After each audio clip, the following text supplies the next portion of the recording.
Snowed In, an Exmas tale from Barely Audible Original Productions. I'm Roz Greypurse, and I've been paid handsomely to narrate the heck out of this crap. So strap in, grab a hot cup of cocoa, and nuzzle yourself into the pectorals of whatever handsome creature you've managed to latch onto this holiday season. Oh, gather ye round and hear this old tale, seriously, of Nevermount's market, now quiet and frail. Once it was bustling, a bright seaside star, with Exmas so joyous it drew folks afar. Oh, whoever wrote this. The ever-bright tree in the square shone with pride. Its glittering branches could light the whole tide, especially if it's set on fire. The townsfolk would gather with hearts full of cheer and toast to the joy of the best time of year. That's not what the statistics tell us. But now, oh alas, things are not as they were. The market's grown silent, the magic's a blur. The tree's lost its sparkle. Well, I mean, you chopped down the tree, it's gonna die. The garlands are frayed, and whispers of sadness have heavily stayed. Act now and get 10% off your first D8 services date. Still, hope softly flickers like lights on the sea. A miracle waiting for love's destiny.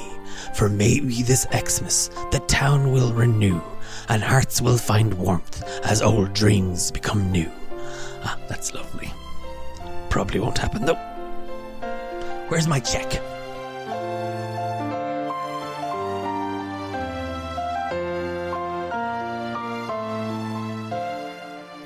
We begin in the snow-covered seaside town of Nevermount, just north of the great city of Galeshire.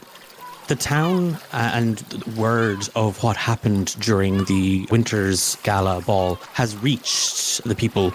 Many are concerned about the fate of the kingdom, but for most of the people in Nevermount, trouble and uncertainty has been kind of abound for the last couple of years.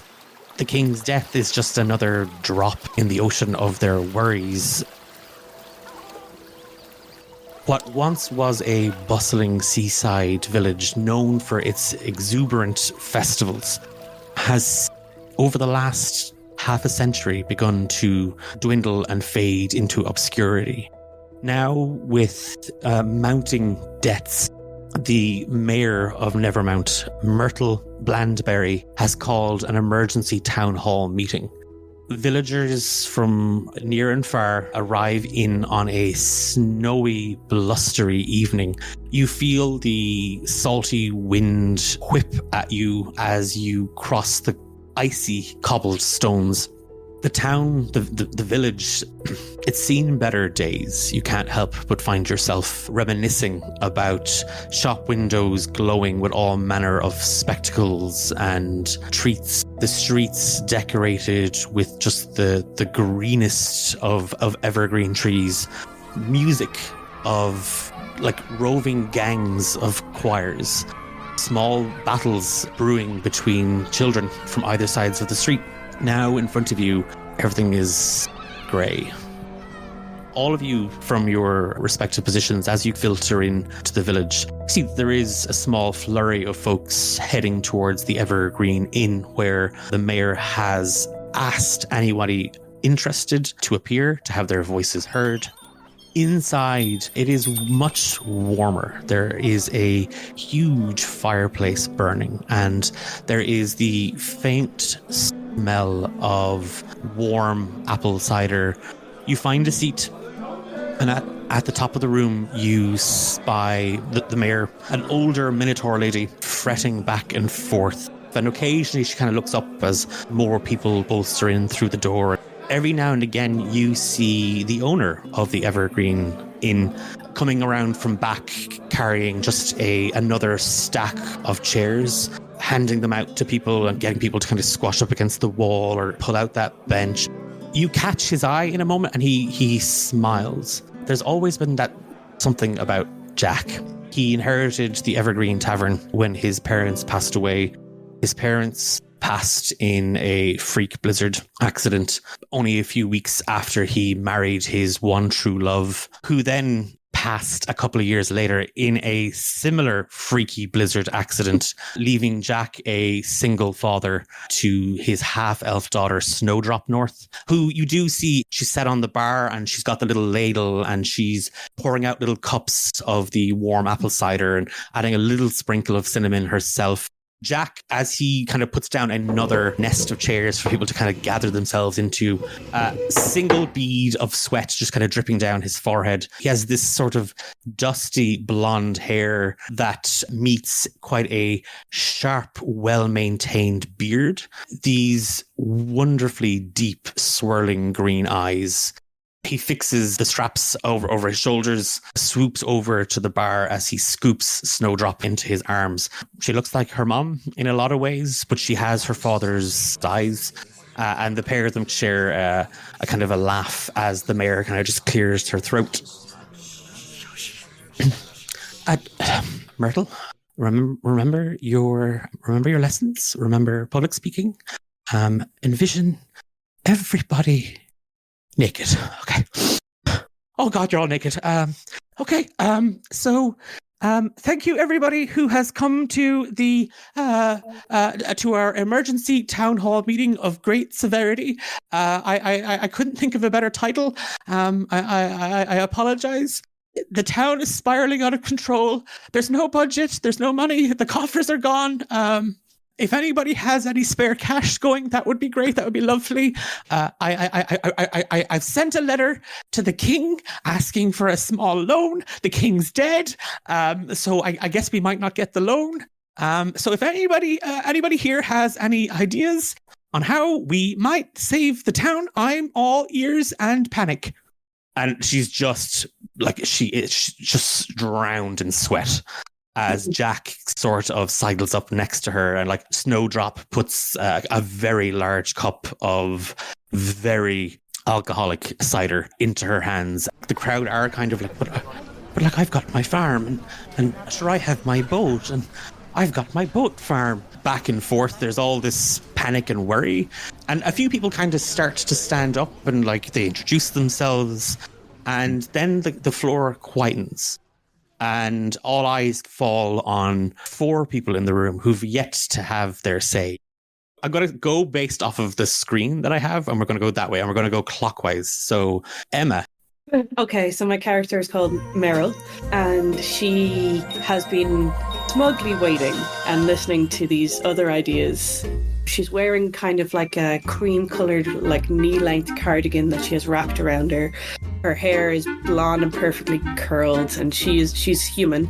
Instead of just standing up and saying her piece, she walks to the front where the mayor was standing and kind of looks at her with very kind eyes and says, "You did a great job. This is fantastic," and kind of moves her gently to the side. She'll address the room and say, "I don't know how we're going to fix this, but I know there's a lot of great people in this room, and I think together we can do anything. What I have done to raise our spirits is handmade everyone a wreath for their door, and they're just over to the side of the room. They're all reflecting your own personalities. I used different materials from our nearby woods to do this. It didn't cost me anything but love. So please, you'll know yourself. It will call to you which one is yours. And I hope this will increase everyone's heart that we can believe in each other and we will get there." Myrtle, having been eschewed to one side, is kind of rummaging through, takes hers out. The wreath is missing most of its green, like it's just brown branches, like there's a few sort of spikes. And just a couple of those really small bottles of vodka. Okay. Pinched in around the sides. Yeah, she does. She takes a swig from her wreath. Garnet. So I am playing Crystal. Crystal is also a human. However, her hair is naturally blue, and she swears it's because one of her great grandmothers was an Air Genasi. There's absolutely no proof of this. No one in the family knows, but that's the only explanation anyone could come up with. She is wearing a very long, Fourth Doctor-esque long scarf that is just red and white, and there's tiny little candy canes tied to the tassels at the bottom. She is going to stand and just go, "I know a lot of you aren't necessarily believers, but the cards have told me that so long as we love each other and so long as there is just so much love, we can get through this. Love is going to figure it out. We just have to wait for it. Myrtle, now into her second swig from the wreath, is very emotional. That's absolutely beautiful, Crystal. It's just as beautiful as the wreath that Meryl made me. But love doesn't make money grow on Christmas trees. She's back to swigging from the wreath. And Steve. Hi, everybody. I'm Brush. I'm Brush McNamara. I'm the new carpenter. I came here because the last guy. Well, you guys know. So I've only been here a little while, and I'm still figuring out kind of what's going on in the town. And I want to agree with what the previous two of my colleagues in this town here have said. Okay, I think this town is sexually repressed, and we need to get more busy. Are there children in the room, or other than Snowdrop the child? No, it's just Snowdrop the child. Earmuffs. Yeah,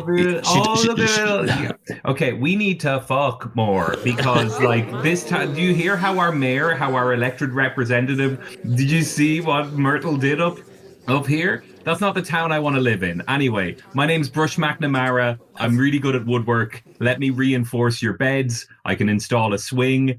I just if we can stimulate this economy, we need to start with just getting rid of some of this oppression. So I don't know. I've just been here for just as an outsider perspective.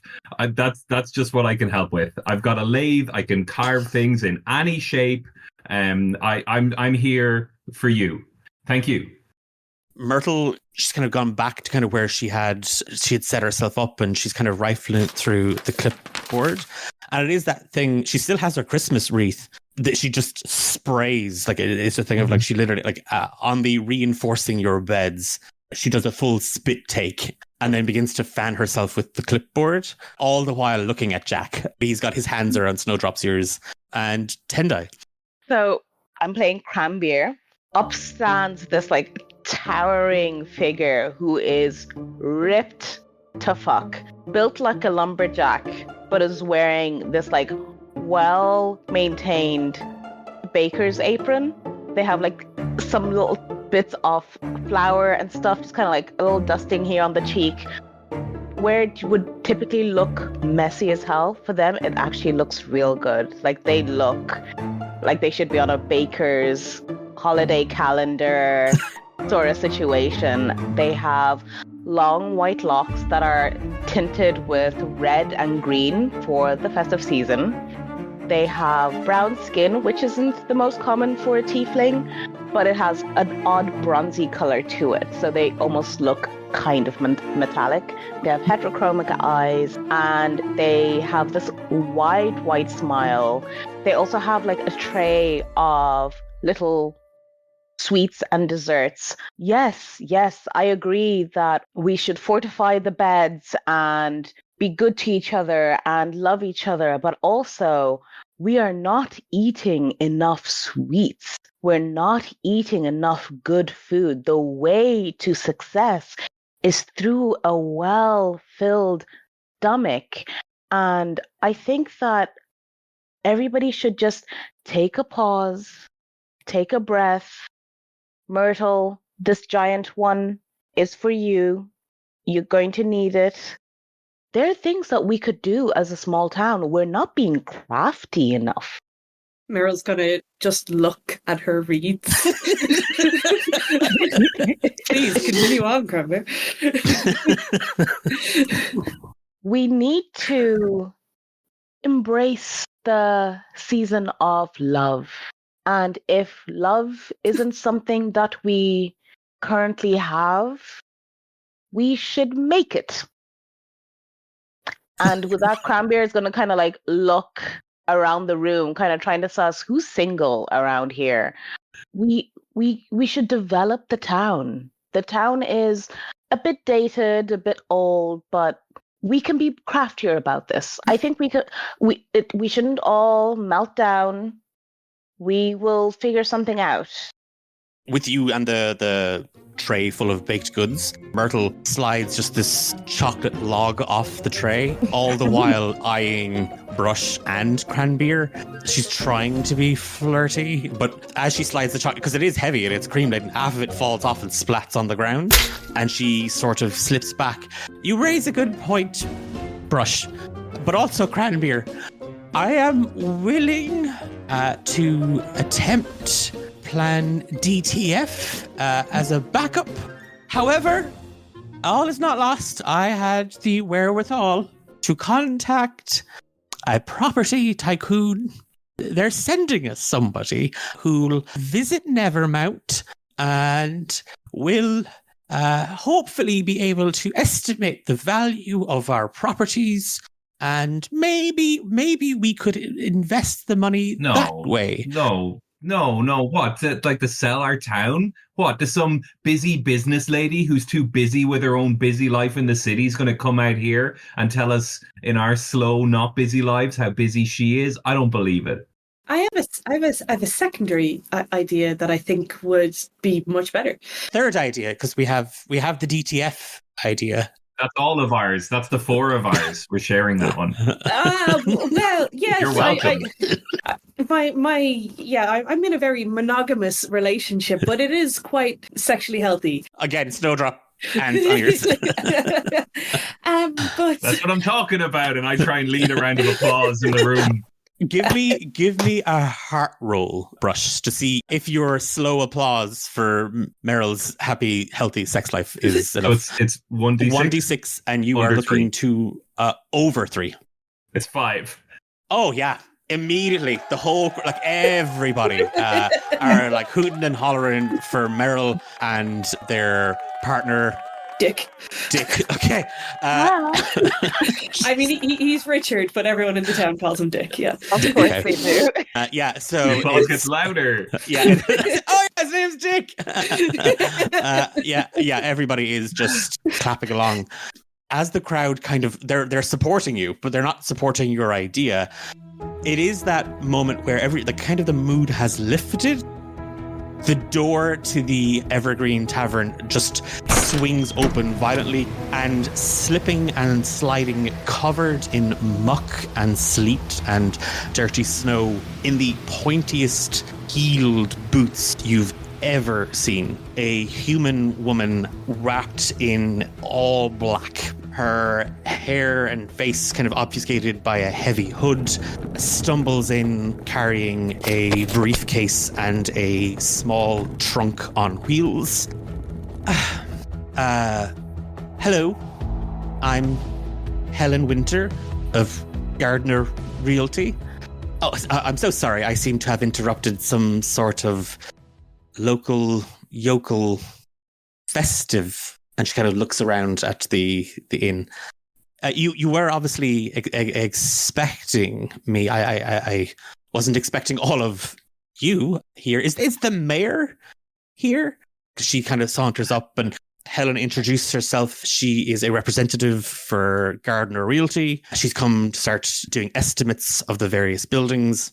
The property tycoons are very, very interested in the town of Nevermount. As herself and the mayor have kind of bundled up towards near the bar, she pulls back the hood, and it's just this long black hair, very, very pale, very sharp features. She's giving off this sort of boss bitch energy. She pulls off the coat, and she's wearing a form-fitting suit, shoulder padded out to the extreme, and she immediately opens her briefcase and takes out a quill and a clipboard and paper, and she starts just wandering through the tavern, ignoring the mayor and the rest of you. What's everybody doing at this point? Cran'Beir is going around with the tray and kind of pointing at the individual treats for the people to be no, this one, only this one is yours. You can't take more, just this one. And they're going to be looking at this woman out of their corner of eyes, really calculated manner. They're who the fuck does she think she is? They're going to sidle up beside Myrtle, and once the tray is empty and kind of put an arm over Myrtle's shoulder, like she's dwarfed, and be like, Myrtle, are you okay? Oh yes. She was very complimentary of the of something. I mean, she said that when flattened, Nevermount could. She mentioned high-rise apartments, and she mentioned several coffee shops that all sell the same products. It sounded lovely. It sounded. And she's getting really. It sounded real quaint. I'm going to excuse myself. Mayor Myrtle swaggers and slightly staggers out of the Evergreen Inn. Cran'Beir is going to take a note of this, and it's going to really grate on him. And he's going to mutter under his breath that it'll be a cold day in hell before I become just another coffee shop. How is Jaq looking right now? Most of the villagers, they've discreetly left. A few have found kind of a dark corner for some canoodling. And Jackie is now trying to pry them apart. Snowdrop is kind of following behind Helyn, almost kind of imitating her. She's got her school copybook and she's writing things down. She does turn, seeing kind of Meryl, Crystal, and kind of Brush still kind of at the chairs. What does dilapidated health and safety risk mean? It means that this puffed up suit thinks we have to get rid of everything here. Your family tavern, the toy makers. That's what scare the child. No, the children need to know the truth. She wants to raise everything to the ground, and we'll have nothing. We'll be sleeping on the streets in the cold of winter. That's what she wants. Do you want her to win? Meryl's going to cover Snowdrop's ears at this point and just be like, she's already bawling, she's full on, just sniveling. Come on, let's go cut up the chocolate log. It's still good. I hand over Snowdrop, from my pocket. There's actually this tiny box. I'm like, these are for you. Oh yes, I always find it best to bribe small persons with sugared candied goods. It's, one of the leading causes of tooth decay and loss. Helyn has kind of just sort of set herself in the middle of the room, kind of betwixt the group of you. You there, wiry looking fellow. Are you the owner of this? Oh, I wish. Oh, wow. Oh. I mean, I'm a woodworker. I mean, if I had this place, wow, I'd be set for life. Some of this stuff, it cannot, literally cannot be recreated. Some of that and some of that over there, and one of those. I mean, yeah, no, this place is. If I had this place, well, I'd be set. Oh, and you were obviously a. Do you have any hobbies? Do I have any hobbies? Any hobbies? Yeah. I like reading. Cool. You're obviously in the construction business. How are you with demolition? Demolition. I like making stuff. I do carving and stuff like that. That's why I'm like a wiry guy. I figured my guy like a halfling or a dwarf or something, a kind of a short guy, wiry, covered in sawdust and stuff. I'm like, yeah, I just carve stuff and I make stuff for people. Do reinforcement stuff. So what kind of stuff do you like to read about? Do you like reading about adventures or fantasy or economics? Economics, wow, cool. Yeah, cool. You don't wear a ring. Are you married? I don't see how that's any of your business or. You sat down next to me in this town where I live, in this pub where we all go, and started asking me questions. I'm just saying, well, you ask me a question next. Do you happen to have a workshop or a property? Are you interested in? Hey, buy me dinner first. Am I right? No, I got a workshop. It's on the main street down over that way. And are you leasing that workshop? Oh well, listen. Can you keep a secret? The last guy just died, and then I could just take over the shop. They needed someone to do woodwork and stuff around here. Oh, wonderful. Okay, so your name's not even on the deed. Okay, that's great. That's wonderful to know. No. What kind of form is that you're writing in? That's frightening. I'm just gathering information about You seem tense. Have you ever You came here, it's like nighttime. There's like a nighttime event happening and you're immediately going to work. You seem like your life's real busy. You busy? You describe yourself as a busy business lady? I would describe myself as an ambitious go-getter. I have a career. I just want to check in on, I just don't like the implication that me asking if you're busy in your life is a sexist comment towards you as a woman. I just want to check what's going on around, and I raise my voice so other people can hear me in the vicinity. Are you accusing me of just asking you a gender neutral question? You just seem to be implying that that's sexist. As a man playing a woman, I'm now going to try and navigate this. She makes eyes at Crystal for help. I'm so sorry. I didn't get your name, Mr. Brush. Okay. McNamara. Brush McNamara. That's wonderful. Do woodwork and stuff. Pretty wholesome, if you ask me. As soon as she looks and acknowledges, I, Garnet the player, have been shuffling my tarot cards since like the game started. And as soon as she like looked at me, I pulled one. And I don't know if you can tell what that is because I'm blurred, but that is the lover's card of this deck. Okay. Oh, Shit. Oh no. Oh no, I've tried to be mean, but it's been negging, has it? Oh no. Oh, feck it anyway. This bloody Riz I got. Oh no. Oh my god. So Crystal is just like looking at this card and her hand is shaking a little bit. And she's looking at Helyn. I knew it. I knew love was going to fix this. It's okay. Everything's going to be fine. I thought the cards weren't going to like you, but this is great news. Okay. And she reaches into her pocket and she takes out a business card. She hands it to you. One side is very, very matte. The other side has this really nice kind of gloss. You just see Gardner Realty, Helyn Wynter, BA, MA, PhD, and like her sending stone details. And on the back then, Gardner Realty putting the gent into gentrification. In response to that and just being overly excited about this, Crystal is then going to reach into one of her many pockets. She pulls out the largest rose quartz that can fit inside of a coat pocket, and she's just going to hand it to her. It's like, I normally sell these at my shop for quite a bit of silver. Interesting. And is your shop on the main street as well? It's off to a little alleyway. I like to have a little bit of seclusion and quiet for when I'm doing my card readings for people. Plus, it upsets the candles if everything is too loud. I see. Well, that is good to know. And your name is? Crystal Ball. Oh, Crystal Ball. Okay, yes. And small shop off the alleyway on Main Street. Wonderful. Okay. Wonderful plans that we have in mind for that area.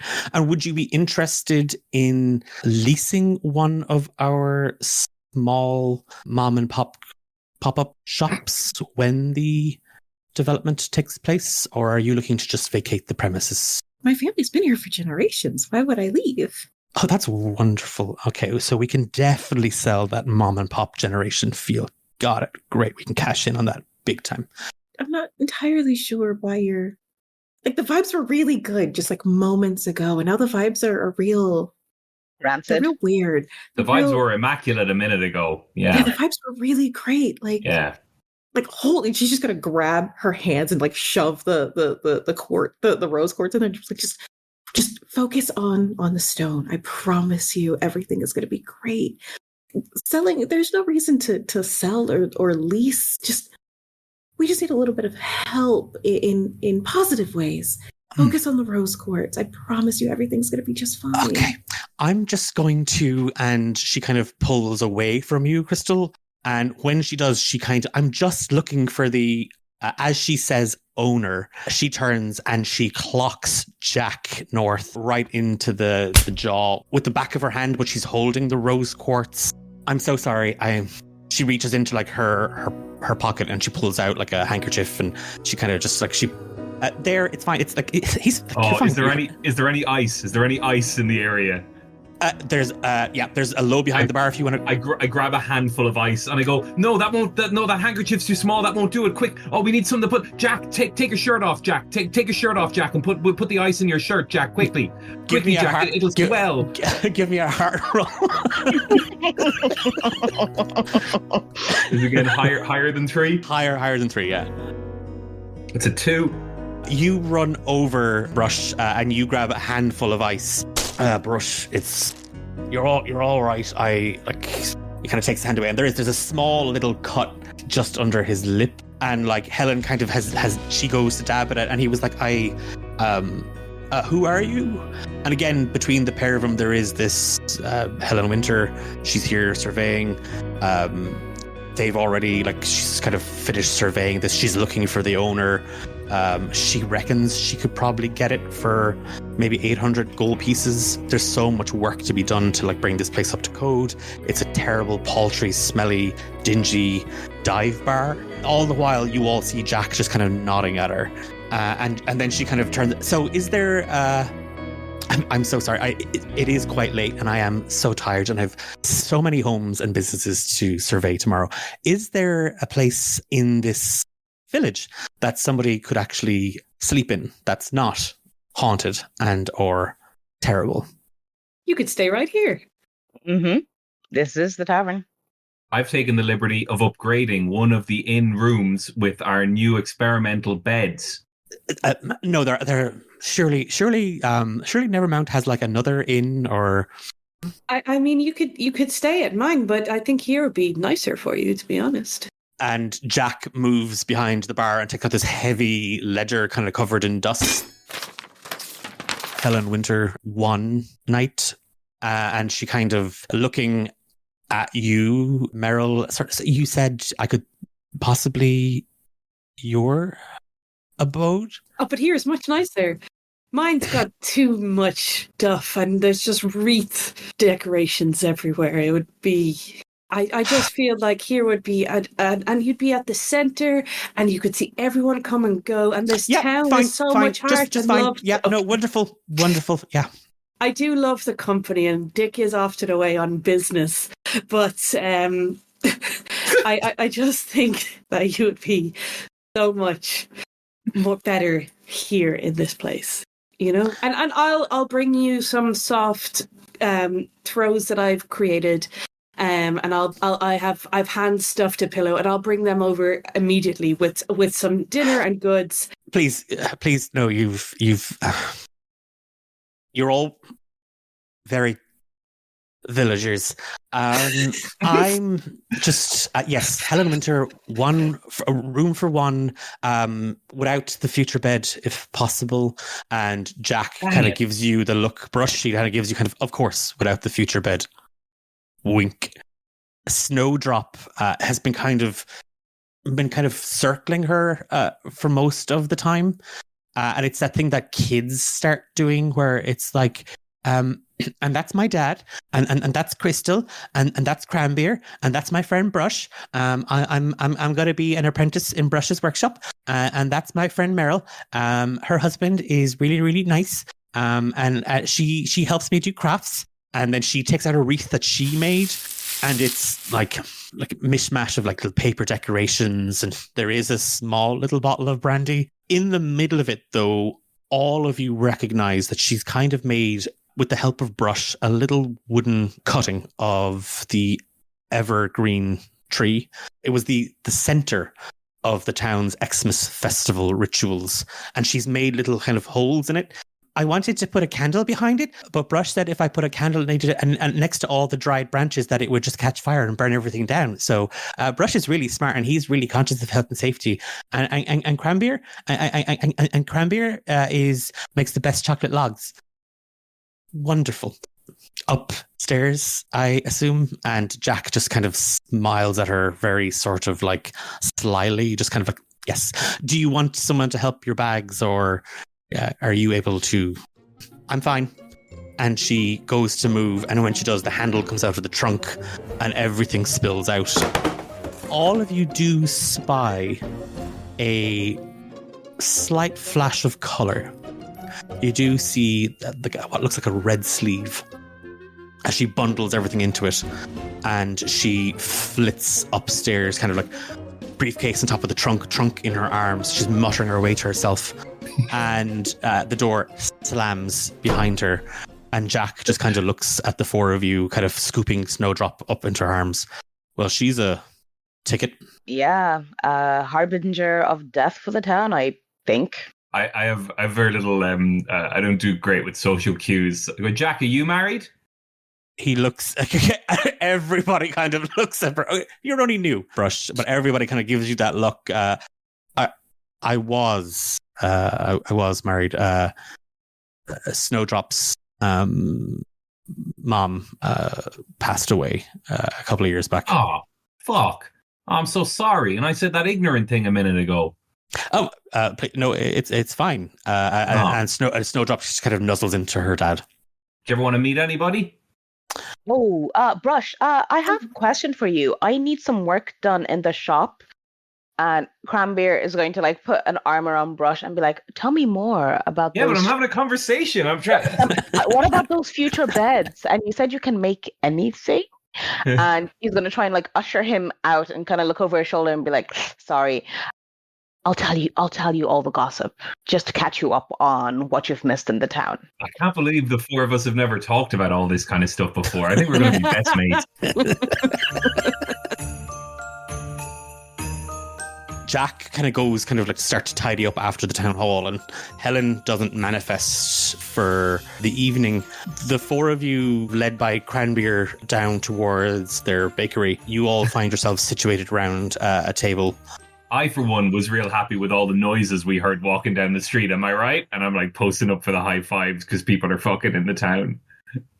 Cran'Beir is actually just going to like smile and be like, oh, fuck it, why not? And give like a full forced high five. Yeah. And he's going to like have a nice spread on the table. So there's going to be like steaming mugs of like alcoholic, like creme liqueur.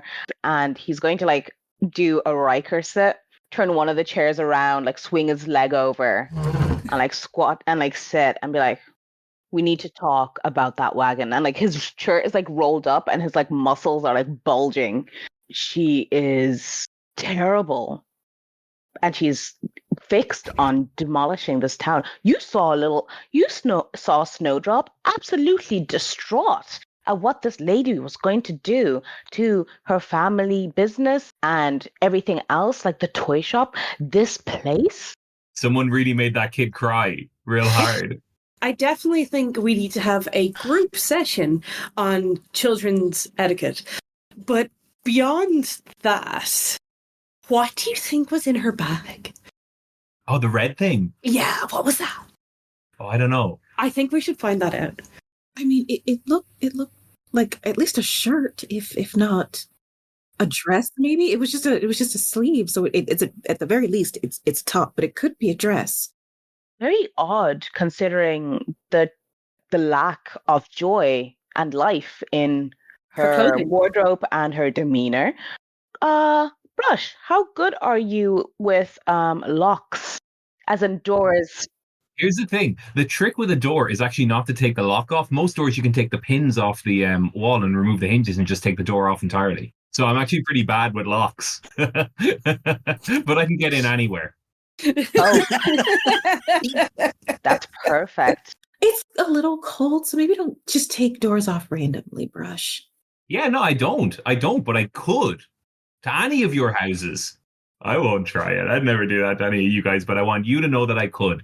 What door do you need me to take off the hinges? I'll do it. I think there's probably a actual reason that we need to know what's in that case.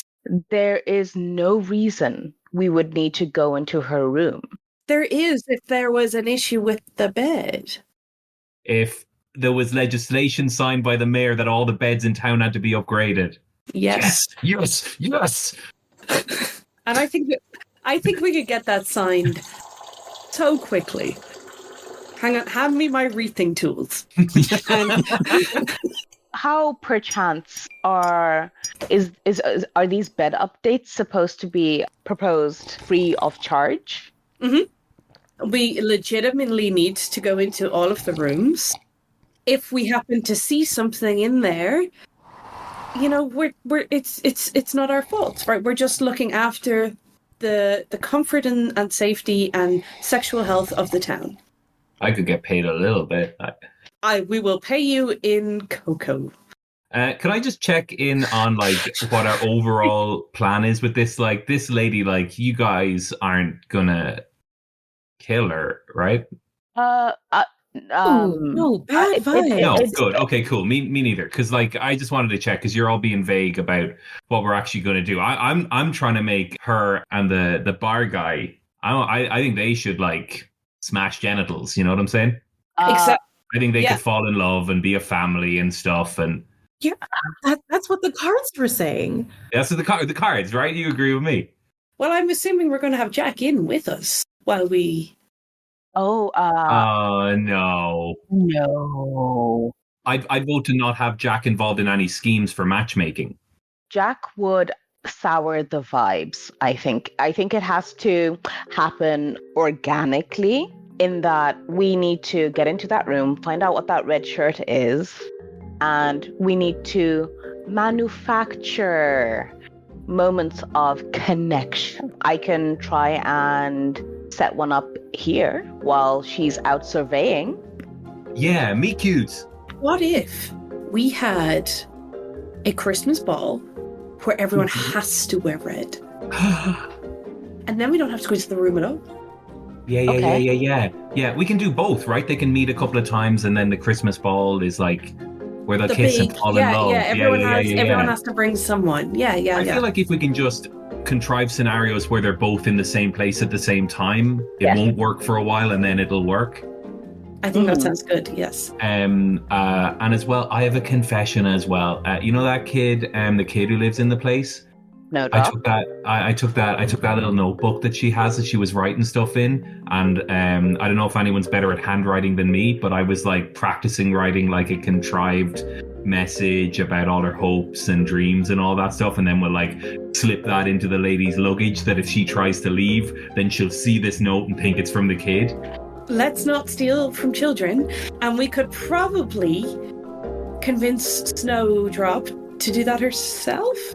Yeah, Snowdrop would be, Snowdrop, she's such a great kid. She would definitely want to be involved, and she doesn't want the town to be bulldozed.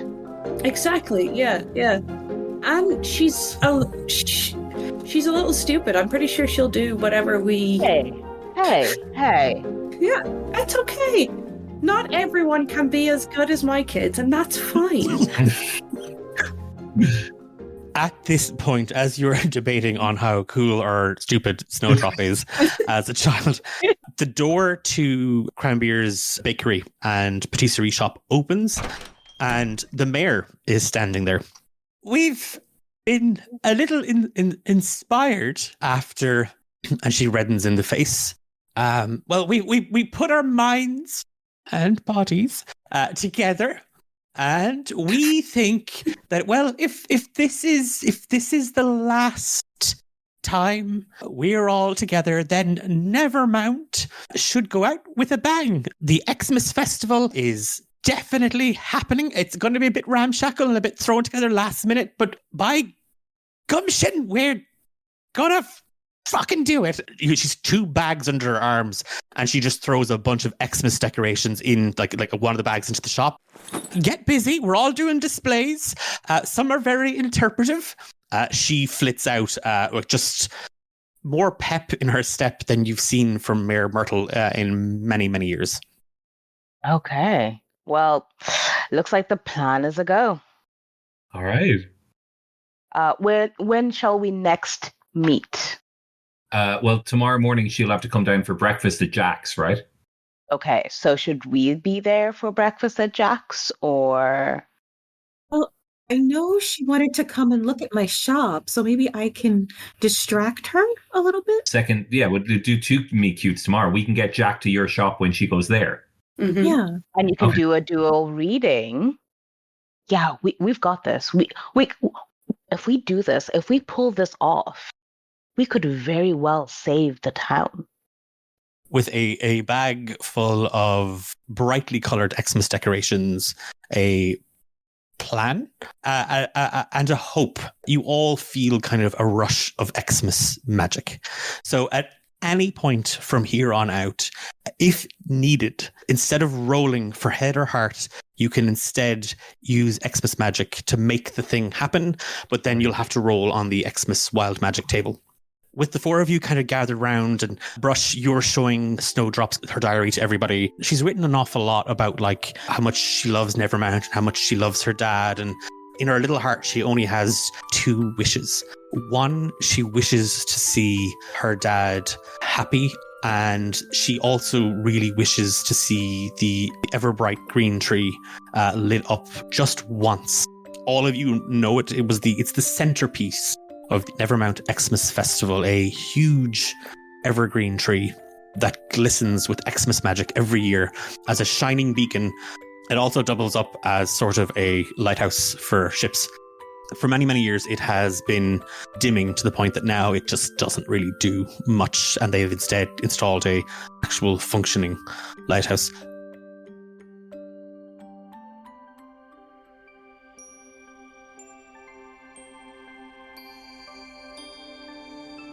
It's the following morning. The snow hasn't let up. There's a kind of a fresh powder of it on every roof, on every street corner. But there's something new in the air that all of you kind of notice. For the first time in a long time, the village of Nevermount seems to have gotten a little bit of its spark back, a little bit of its glow. And everybody is looking a little chirper, a little perkier, a little randier than they've done in previous years. And they busy themselves setting up decorations, like dusting off old boxes of all kinds of prop and tinsel, you name it. So the town is getting a full-on Exmas makeover. And that energy is in the air everywhere, except the Evergreen Inn. Crystal, Brush, Cran'Beir and Meryl, as the four of you slip inside for a morning frosticino and a healthy plate full of apple pancakes, you find Jaq grumbling to himself behind the countertop, a snowdrop set on a small table, drawing away to herself. Jaq doesn't notice the four of you enter. Morning, Jaq. How's things? How's things? Well, things would be great if I didn't have possibly the worst guest the Evergreen Inn has ever, and he says this upwards, hosted in its entire 300 years of establishment. And Snowdrop kind of turns around. The lady, Helen, the business lady, she said that the pillows were too soft, and then that the blankets were too hard, and then that the bed was too from the future, and that the room was a bit dusty, then the room was a bit cold, and then the room was too warm, and then that the pillows were too crunchy, and she goes on. And apparently, the breakfast that I have slaved away this morning, making her, at her request, who is allergic to apples? Demons, I hear. And people who haven't been exposed to apples until too late in life. Crystal, who's never been exposed to an apple? I'm just saying, she seems very straight. She seems very, very tight, and maybe she was never given applesauce as a baby. Do you think she's hot? Okay. And then Crystal is going to light a smudge stick, and then she's going to light a smaller one for Snowdrop, and she's going to hand it to Snowdrop and be like, do you want to help me get rid of all the bad vibes? And we're just going to start running around the space, waving the smudge sticks around. Yeah, Snowdrop, again, takes the smudge stick and is kind of running around behind her. As you are kind of like taking Snowdrop away, she kind of just looks up at you, Krista. She goes, my daddy said that Helyn was a bad word. And she's kind of writing it with the smoke in the air. It's B-I-T. No, we're trying to get rid of the bad vibes. We don't spell bad words with the smudge sticks. Do I think she's hot, Brush? Yeah. Guy talk. In the searing rage that I feel, she has a bell. She brought a bell. She's booked in for 2 more nights. the mayor has asked her to stay. Jack, 3 things. 1, you haven't answered my question. She's pretty, right? But that's all I need. Thank you, Jack. Say no more. Okay. 2, business is business. That's a 3-night stay from an outsider in the hotel. That's got to be good for the economy around here, right? Yeah, I mean, and she gave Snowdrop. None of you found Snowdrop's journal yesterday. Helyn did give her some paper from her briefcase. If you happen to see it around the place, let me know, because she was kind of upset, but she couldn't find her diary last night. Oh, no problem. Okay, well, I'll take a look. Oh, well, I'm surprised she gave her paper from that Doom case of hers. That's quite oddly generous. I thought maybe, I'd hoped maybe Snowdrop stole it. I thought maybe my child had resorted to petty crime, but no, she said she knocked on Helyn's door and she gave her some paper. Oh, yeah, sounds like a nice lady thing to do, objectively, Jack. Wouldn't you agree? Yes. That's all I need, Jack. Fantastic. Cool. Okay, great. And 3, if she made you come with a bell, imagine, what, and I zip away to go and talk to the lady. And again, it's that thing of as you go to say, it's like, Brush, I didn't, and he gets very red in the face. Oh, Jack. Why the red face? Look, I've just finished remaking her breakfast. I'm going to bring it upstairs. Can you keep an eye on Snowdrop as he maneuvers up the stairs? He's heading towards the stairs in her room. Is there anything we should do to try and influence this interaction, or should we just let it go? Because I feel like a lot of these are going to fail before one works. I think we should definitely listen in. Yeah, let's listen in. For sure. Right. Well, so Crystal will stay down with Snowdrop as she is attempting to show her, every corner is important, north, south, east, west, to get really good vibes, and you have to do them in order. And then you want to stand in the center of the room and very slowly turn in a circle. And then you're going to turn in the opposite direction of me, so we make sure that we get both past, present, and future. All good vibes. I'm going to be honest with you, Crystal. The smoke is making me feel real dizzy. And yeah, it is. She is kind of like wafting around with it. Nope. And we're gonna take that, and we're gonna very carefully. We're gonna take the silver platter and just smudge those right out. All right. So now let's see if we can go find your journal. Okay, so you're going to go look for Snowdrop's journal. The rest of you, is that thing we're at the stair kind of? I think I'd like to be in the guest room next to it with a glass. Okay, in this moment, Meryl, as you head up to check on the other guest room that is empty, you slip up past Jack. He doesn't really kind of notice you. He's just kind of concentrating on bringing the tray up. Cran'Beir and Brush, the pair of you at the bottom of the stairs, just kind of listening up. He knocks on the door. And from the other side, we all hear the door open. Helyn appears in one of her business suits, a sending stone tucked between her shoulder and her ear, and she looks down at the tray. Excuse me one moment, Mr. Gardner, please. Finally, a passable meal. Thank you. And she takes the tray, and he just stares at her as she shuts the door with a hip. And he turns back, sees the pair of you, gestures at the door, gestures at ye, and it's just unbelievable. Meryl, many a time you've snooped on a neighbour, I would imagine. Glass pressed up against the paper-thin walls that will now have to be reinforced following the mandated bed updates that the mayor is drafting the laws on. You hear half a conversation from the other side. No, I arrived yesterday, sir. No, all is fine. All is well. It's... Yeah, I definitely see the potential. There's a lot here. It's tiny, though. And there's nothing. The mayor has said town is empty, so if we're looking to buy, I think we could probably get a deal on this. I don't think we need to go too heavy with the sales. I'd say 80% of property value. That should be enough. There is A couple of vacant lots. The inn. Yes, I'm staying in the inn. It's quaint. Oh, the owner. I haven't had the chance to sit down and talk with him. He's not exactly the most approachable. No, I yes, Mr. Gardner, I will.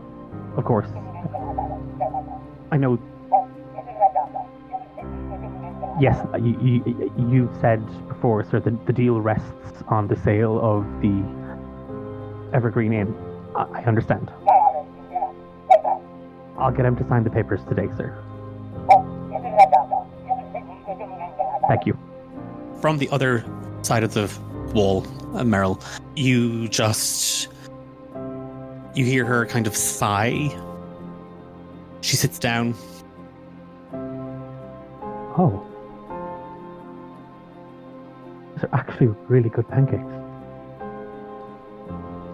And Helen goes about readying herself for the day.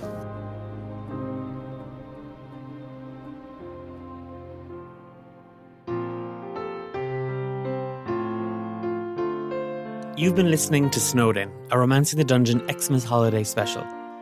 I'm Jacqueline, and I've been your Dungeon Master. You've been listening to Steve as Brush, Ashton as Crystal, Emma as Meryl, and Tendai as Cran'Beir. Absolute blast getting to play A Holiday Chance at Love by Sam Needs, a hack or homebrew of the Lasers and Feelings system. You can check out details for that in the episode description, as well as links to the wonderful players and their social profiles and websites. If you haven't heard or watched an episode of Ben and Declan on a Roll, we have a fantastic interview with Steve, the creator of the Irish board game Dungeons and Naggins. If you want to check it out, visit dungeonsandnaggins.com. There's still loads of copies available. You can go and pick up one. I think they've got a reprint of everything. So it might be a little late for the holiday season, but everybody loves getting gifts in January. So there's your January blues defeated. Part 2 of Snowed In will drop next week, just after the big day. And I hope you check it out. I hope you have had a blast. Wherever you're listening to this, please give us a thumbs up, 5-star rating, leave a review, tell a friend. Maybe this can be the gift you give somebody, the gift of humor and comedy and laughter and love and future beds that have been reinforced, smudge sticks, Yule logs, reeds filled with little bottles of vodka. Whatever you're going to be celebrating over the next couple of days, and whoever you're going to be celebrating with, from myself and the rest of the team at D8 Dungeon, I just want to wish you a very happy, safe, peaceful, warm few days. And there's an episode out next week, so I'll have something else then. But until then, take care. Mind yourself.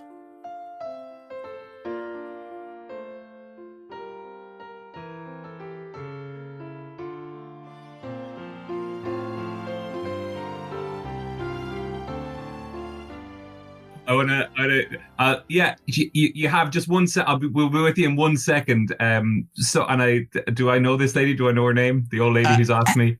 Oh, the old, yeah. So she's just called Old Maud. Old Maud. I explained to her in graphic detail that, that means they're DTF down to fuck you. But then it's up to you whether you wanna fuck them back. Oh. Did you hear that, Jim? And she starts, and meanwhile, Jim has now got a bowl and he's trying to collect people's house keys. I turn back to Helen, to the new lady.